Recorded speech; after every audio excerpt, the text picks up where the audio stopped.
while you've got space. Don't rush, Joe. Clever as you come in.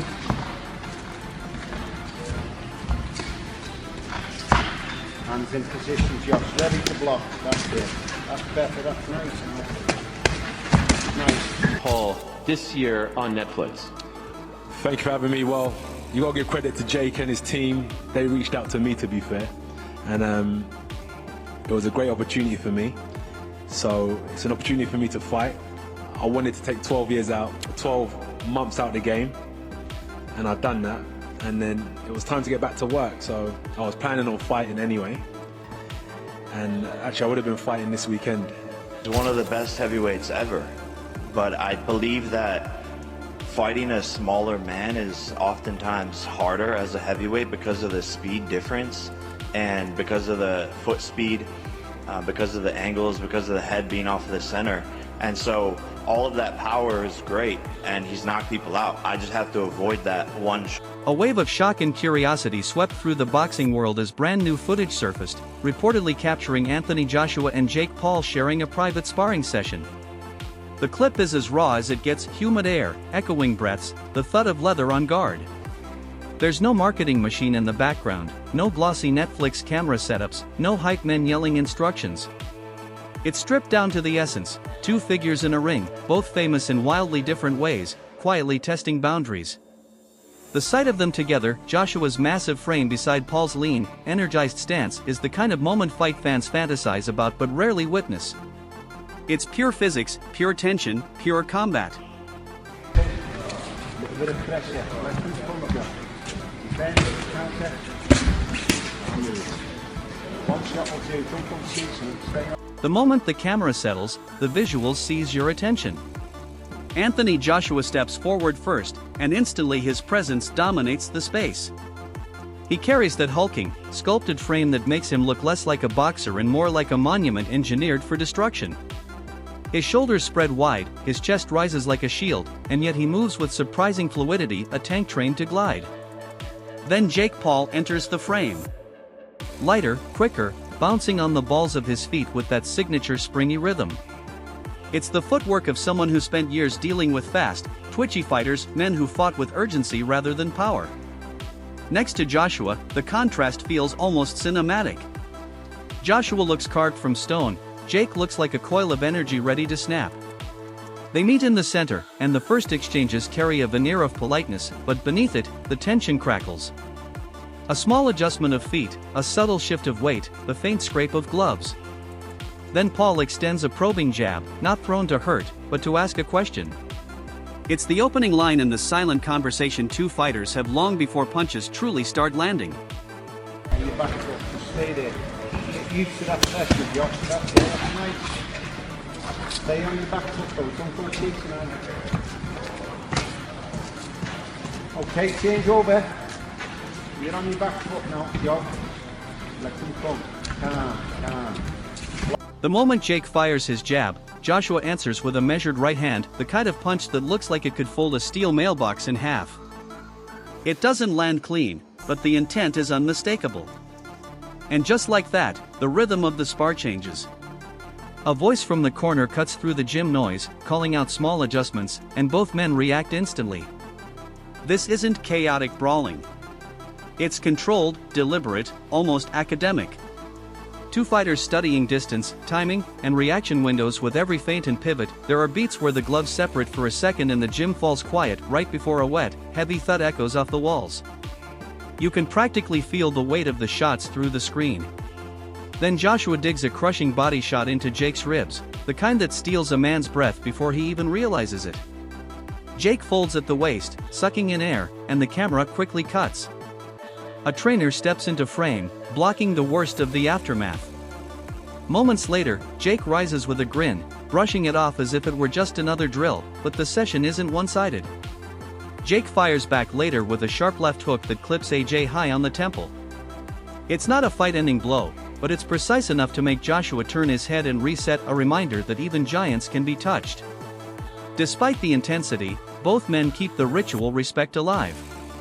They tap gloves between rounds, circling each other like two predators who understand that every movement can become a study for fight night. When the camera zooms out, the the footage suddenly becomes richer than any highlight reel. You catch the small human details that usually never make the final cut. The ragged breaths after a 10-punch exchange. The momentary choke on air before one of them resets their stance. Joshua's team huddled around him, firing off technical corrections, chin down. Lead shoulder up. Don't stay on the center line. Jake's corner responds with urgency of their own, clapping out rapid-fire combinations to push his pace and keep his engine burning. Then there's the layer only coaches and fighters truly understand. For them, this footage is tactical gold. They analyze the micro-habits, the slight dip on a jab, the exposed left side after a cross, the right hand that drops on the backward step, the split second where fatigue causes a shallow breath. What fans see as a cool moment on video could, for a world-class opponent, become the blueprint for a knockout on fight night. That's the terrifying reality of elite boxing. Your strengths go on display, but so do your secrets, and when it comes to secrets, size tells one of the biggest stories. Jake Paul is walking into serious danger against Anthony Joshua, a mismatch born from the fallout of Netflix scrapping the Paul vs. Gervonta Tank Davis fight on November 14th. The Georgia Athletic and Entertainment Commission raised red flags about the size disparity between Paul and the 135 pounds WBA champion Davis, ultimately refusing to sanction the bout. The event was forced out of Atlanta and into Miami. With Tank no longer in the picture, Jake leapt straight past someone my size and went after a man far bigger, stronger, and more accomplished than anyone expected. So how big is the gap? Paul stands 6 feet 1 inch, a natural cruiserweight capped at 200 pounds. Joshua, on the other hand, is a 6 feet 6 inches heavyweight powerhouse who has lived in the upper tier of the division for nearly a decade.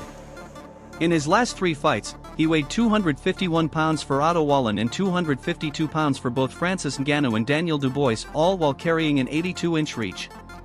Even if Joshua trims down to 245 pounds for the contracted limit, Paul will still be giving up a monumental physical disadvantage. Jake himself addressed it on his YouTube channel. They said, fight a real boxer. They said, fight someone your own size. They said, fight a world champion. We looked at all of them. You guys wanted me to go bigger? Okay. How about twice as big? He's literally twice the size of Gervonta Davis. Paul isn't naive about the danger. Joshua is easily the most formidable opponent he has ever faced. After building his record on aging UFC fighters and mid-tier boxers, he's now stepping in with a 2-time heavyweight world champion, a man whose knockout power has ended fights in under a minute. Jake even joked, while he was winning Olympic gold, I was filming Vines in high school. Then he admitted the truth, I'm not going to lie. I'm a little scared. He threw in a jab at Eddie Hearn, too, calling Joshua Little Josh in mockery, acknowledging that even those closest to him didn't believe he'd take the fight. Still, he insists he's stepping into the lion's den by choice. This is the biggest fight of my career. I'm walking straight into danger. And I'm doing something no one's ever done before. I, Jake Joseph Paul, will knock out, defeat, and embarrass Anthony Joshua on Friday, December 19th, live on Netflix. But the odds tell a very different story. For the first time ever, Jake enters as a massive underdog. FanDuel has Joshua at -1,200, giving him an implied 93% chance of victory. A bettor would need to wager $1,200 just to profit $100. Jake's closest brush with adversity was against Tommy Fury, a fight he entered as the slight favorite and still lost by split decision. Now he's staring down a man who knocked out Ngannou in 2 rounds and hasn't fought since a tough loss to Dubois in 2024. Even UFC legend Daniel Cormier was stunned by the matchup. In a conversation with Logan Paul on November 19th, Cormier admitted he assumed there would be special rules to protect Jake. He warned the MMA community not to underestimate Jake's boxing progress, noting his 5 years of training, strong coaching, and considerable improvement, but still labeled Joshua a terrible stylistic matchup. He argued that Ngannou didn't have the same level of technical boxing preparation Jake has, but acknowledged that when a heavyweight like AJ lands clean, rules don't matter. He also pointed out something subtle but important: Jake now knows how to survive. If he gets hurt, he'll know how to hold. Clinching is part of protecting yourself. He's learned that. Whether that will be enough when a 250 pounds Olympic gold medalist is trying to take his head off is another question entirely.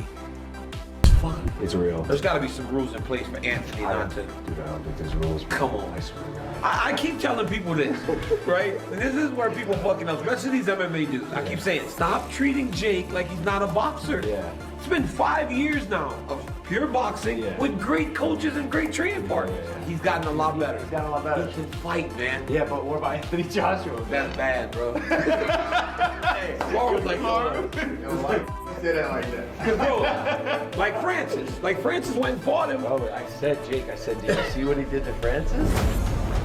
He's like, Francis is light work too. Here's also, oh my God, yeah, he is kind of crazy. Francis wasn't training boxing at the level. Yeah, we get it. Cause I would imagine if Jake gets hurt, he knows how to hold like a boxer. Cause in boxing, you know, you gotta go clinch when you get hurt. Francis was kind of like just standing there. Listen to me right here. Let me tell you this. He fights Anthony Joshua with no parameters in place. Y'all better give Jake Paul his credit. Yeah. Cormier wrapped up by saying that if Jake Paul stepped into the ring with Anthony Joshua under normal rules, without any special conditions, people should at least acknowledge Paul's bravery, and he said he personally would.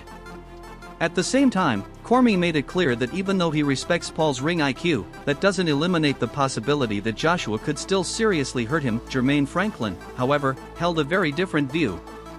He criticized Jake Paul sharply, saying Paul was making a mockery of boxing by taking on what he saw as an almost impossible task, fighting Anthony Joshua in a heavyweight matchup. Franklin himself had gone the distance with Joshua in 2023 and had lost narrowly to Dillian Whyte the year before via a disputed majority decision. So when news broke that Joshua would be fighting a YouTuber turned boxer, Franklin wasn't impressed at all. He called the fight rubbish, acknowledging the money involved but insisting the sport didn't need this kind of spectacle. Franklin admitted Jake Paul brings financial attention to boxing, but insisted that the sport needs to stop allowing him to bend the rules. Paul, still in the early years of his cruiserweight career, has defeated names like former middleweight champion Julio Cesar Chavez Jr., but has also suffered a loss to Tommy Fury. His lone heavyweight fight was a major drawing bout against 58-year-old Mike Tyson. Still, Franklin pointed out, he has never faced anyone remotely like Anthony Joshua. Joshua, a 36-year-old Olympic gold medalist and former two-time unified heavyweight champion, will be allowed in the ring with competition-grade gloves but must weigh in below 245 pounds. Franklin questioned the idea entirely, saying he had never heard of a catchweight in the heavyweight division. He added that the fight could actually hurt Joshua's public image. According to him, Joshua doesn't need this kind of matchup and won't gain anything substantial from it. And as for Jake, Franklin said bluntly, "You're not going to get respect as a boxer until you start acting like one." He argued that Paul's involvement often feels unnatural and staged, even while acknowledging his support for Paul's work promoting real fighters like Amanda Serrano, former UFC welterweight champion Tyron Woodley, who fought Jake Paul twice in 2021, offered a different perspective. He believes Jake's decision to face Joshua isn't about rivalry with Joshua at all, but competition with his older brother, Logan Paul. According to Woodley, Jake suffers from little brother syndrome and constantly pushes himself into bigger, more dangerous situations in an effort to outshine Logan.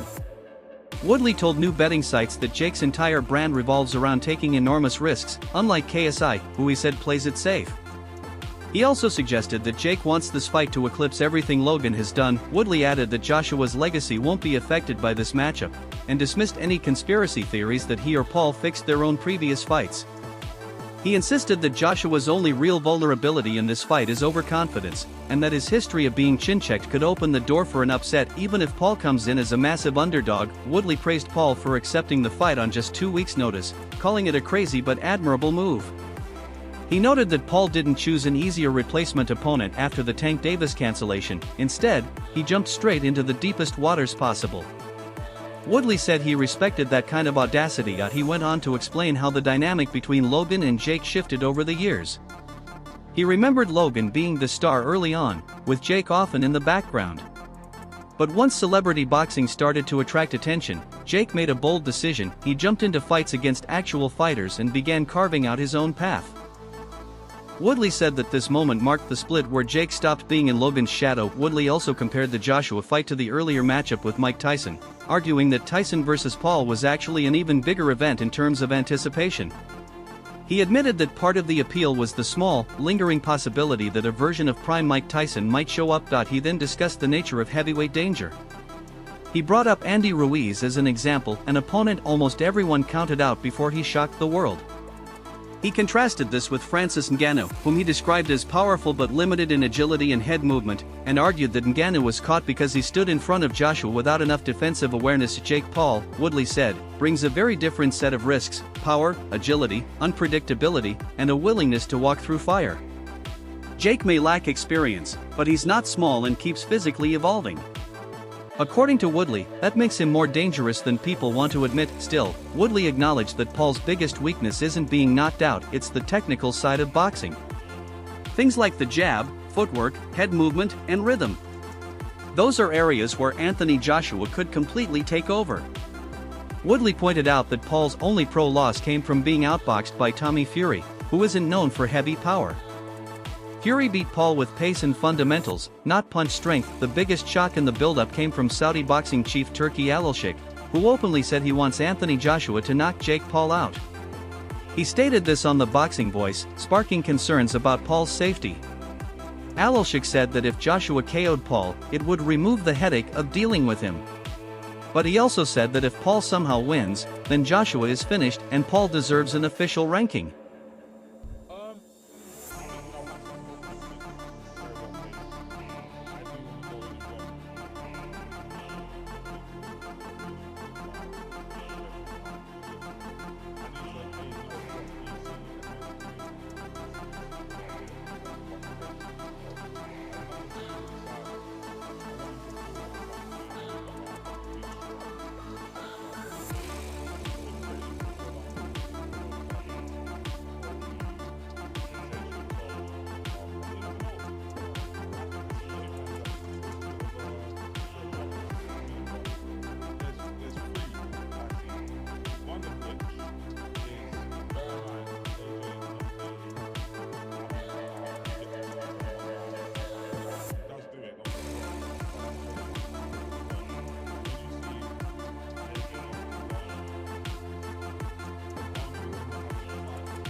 Speaking from his training base in Dubai, Lawrence Oakley revealed that he genuinely wanted to help Jake Paul prepare for the fight.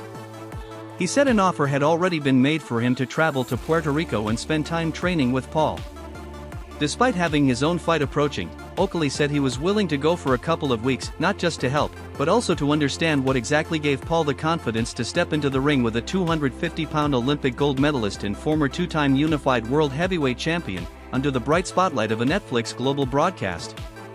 Maybe, Oakley joked, Jake Paul had some secret advantage no one else knew about, and Oakley wanted to figure it out before fight night. All eyes are now locked on December 19th. The matchup has quickly become one of the year's most discussed events as fans debate whether Anthony Joshua will dominate Jake Paul or if Paul might pull off another unlikely upset. Many believe Paul has bitten off far more than he can chew. Joshua stands nearly 5 inches taller, is expected to outweigh Paul by close to 50 pounds, unless Paul bulks up as he did for his 227-pound fight with Mike Tyson, and carries far more experience both in training and in actual heavyweight competition. Critics of Paul cannot even argue that Joshua is too old to be facing the 28-year-old former YouTuber. Joshua is only 36. Although some feel his best years may be behind him, one thing remains beyond dispute: his punching power. This was made brutally clear when he knocked out former UFC heavyweight champion Francis Ngannou on March 8, 2024, a devastating reminder of what happens when someone unprepared stands in front of Joshua's right hand. AJ's first instinct is to go in and go double jump, uppercut, left hook to the foot, and rip into people. He likes to box. He's a natural boxer, so I think he's gonna be just going through stuff. He hasn't been in the ring for over a year. He's gonna be, popping jabs, slipping, showing a bit of skill. I think if you're Jake, you do that with him, right? You do that with him, and then when you throw your hard shot, you do it once, you get one chance. You do it once in the fight, you do it with absolutely everything you have, and you hope that something happens. Because if nothing happens, it's a hard night for you, I'll be honest with you. But if you land it and get a moment, anything can happen. Expanding on his earlier comments about sparring, Oakley explained that when a top-level fighter spars someone below their level, they can easily control the tempo, choosing how hard to hit, how much to slip, how much to work, and when to ease off. This, he suggested, might be exactly how Joshua approaches the early stages of the fight, especially considering the possibility of ring rust. Joshua might treat the opening rounds almost like a technical exercise. But Oakley added an important twist: if Paul manages to clip Joshua with something meaningful and doesn't get knocked out immediately for trying, that's when things could become genuinely interesting. Oakley highlighted that Joshua's reach and sheer size make it extremely difficult for most opponents to find rhythm.